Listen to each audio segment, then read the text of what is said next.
Crise climatique, guerre, pandémie. On a l'impression que le monde part un peu à la dérive, pas vrai? On cherche des solutions partout à l'extérieur, mais les problèmes ne font que s'empiler.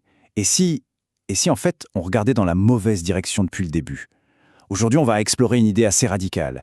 Et si la source de tout ce chaos se trouvait en fait à l'intérieur de chacun de nous? Regardez bien ça, c'est le paradoxe un peu brutal de notre époque. On vit dans les nations les plus avancées de l'histoire, sur le plan scientifique, matériel, tout ce qu'on veut, et pourtant ce sont ces mêmes nations qui connaissent des souffrances parfois insupportables. C'est bien la preuve que le progrès matériel, ça ne garantit pas le bonheur. C'est même souvent tout le contraire. En fait, si on voyait le monde comme une sorte de grande scène de crime, on accuserait qui? L'économie, les gouvernements, la technologie, les suspects habituels. Mais si tous ces problèmes n'étaient au fond que des symptômes, les symptômes d'une cause bien plus profonde qu'on ne le pense. Et attention, on ne parle pas de concepts abstraits, hein. Les problèmes sont très concrets. On parle de changements climatiques extrêmes, de pannes de courant géantes qui paralysent tout, on parle de guerres qui visent directement les infrastructures civiles, comme en Ukraine, ou encore de barrages qui s'effondrent en Chine, emportant des villes entières. La conclusion, elle est assez simple. Absolument personne n'est à l'abri. Le contraste est vraiment saisissant. D'un côté, il y a nos villes modernes, hyper connectées, mais où une simple panne de courant peut transformer la vie en cauchemar. Et de l'autre, le souvenir d'un petit village au Népal, Solukhumbu. Pas d'électricité, rien, mais un simple feu de bois suffisait à créer de la chaleur, de la joie. La vraie question, c'est qu'est-ce qu'on a bien pu perdre en chemin? C'est là que l'analyse nous propose de tout retourner, un changement total de perspective. Et si on arrêtait de chercher le coupable dehors? Si, pour une fois, on commençait l'enquête à l'intérieur de soi? Alors, voilà notre premier indice. Le texte utilise cette image qui est hyper parlante, l'humanité comparée à une colonie de fourmis. On court partout, jour et nuit, on s'agite, on traverse les océans. Mais pourquoi faire au final? Presque toujours pour la même chose, satisfaire les besoins de notre petit moi, chercher notre propre petit bonheur personnel. Et cette agitation constante, toujours centrée sur l'ego, elle nous enferme dans une sorte de boucle sans fin. On est tellement occupé à courir, à s'affairer, qu'on ne se demande même plus si on va dans la bonne direction. Et pendant ce temps, on passe complètement à côté de la vraie source de notre insatisfaction. Alors, si le coupable, ce n'est ni le système ni les autres, qui est-ce? L'enquête nous mène vers un suspect qu'on n'aurait peut-être pas soupçonné au premier abord. Un ennemi qui se cache à la vue de tous. Le voici, le coupable. D'après cette analyse, la pensée d'auto-chérissement. Et attention, ce n'est pas juste un petit coup d'égoïsme par-ci par-là. Non, c'est bien plus profond. C'est notre système d'exploitation par défaut. Cette conviction, souvent totalement inconsciente, que moi et mes désirs, c'est la chose la plus importante de tout l'univers. C'est cet état d'esprit qui est identifié comme notre plus grand ennemi. Et c'est là que ça devient vraiment crucial. Sans même s'en rendre compte, on devient esclave de nos propres concepts. On s'enchaîne nous-mêmes à cet ennemi intérieur. Et le plus tragique dans tout ça, c'est qu'on utilise notre propre vie, notre précieuse vie, comme un instrument pour créer encore et toujours plus de souffrance. Ok, bon, le diagnostic est posé. Le problème vient de l'intérieur. Alors, logiquement, la solution doit aussi s'y trouver.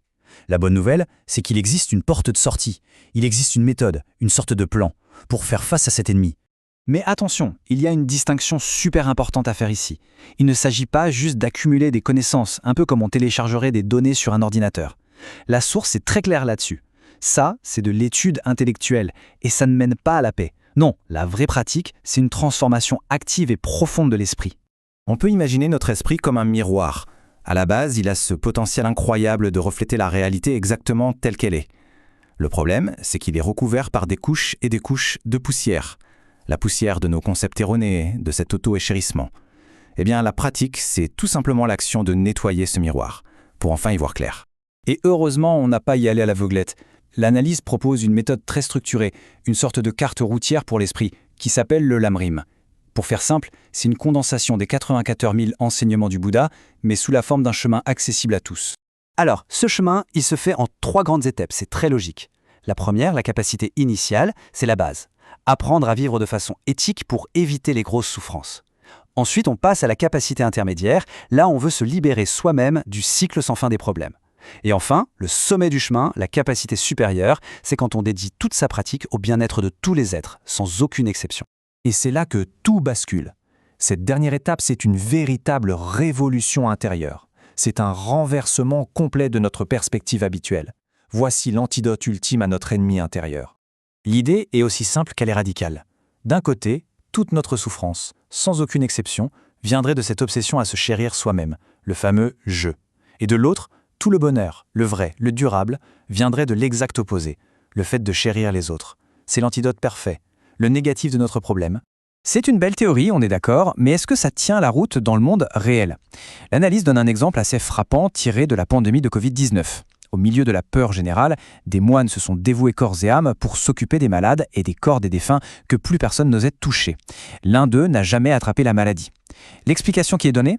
Sa protection n'était pas un masque ou un bouclier matériel, mais la puissance de sa compassion. Et pendant ce temps-là, les gens les mieux protégés du monde, de la reine d'Angleterre au président américain, ont tous fini par contracter le virus. Le pouvoir de l'esprit est immense, dans un sens comme dans l'autre. L'exemple le plus terrifiant, c'est celui de villageois dans des régions isolées qui sont littéralement morts de peur du Covid, avant même que le virus n'arrive chez eux. C'est leur propre esprit, complètement terrifié par les nouvelles, qui les a tués. Franchement, cette phrase, elle fait froid dans le dos. L'esprit tue. Mais voilà le truc. Si notre esprit a le pouvoir de nous détruire, ça veut dire qu'il a aussi le pouvoir de nous guérir, de nous protéger et de nous libérer. Tout est une question d'entraînement. Alors passons maintenant à l'immense potentiel de paix que ça représente. Et c'est peut-être ça la conclusion la plus puissante de toutes. Si nos esprits, livrés à eux-mêmes, non entraînés, peuvent créer autant de chaos et de souffrance dans le monde, alors imaginez une seconde le potentiel d'un esprit entraîné. Un esprit tourné vers la compassion pourrait devenir une véritable force pour la paix dans le monde. Ce qui nous laisse avec cette pensée pour la fin. Si on acceptait cette idée, ne serait-ce qu'un instant, l'idée que la source de nos plus grands problèmes, de notre anxiété personnelle jusqu'aux crises mondiales, n'est rien d'autre qu'un bug dans notre logiciel interne. Qu'est-ce qu'on ferait différemment demain matin en se levant ?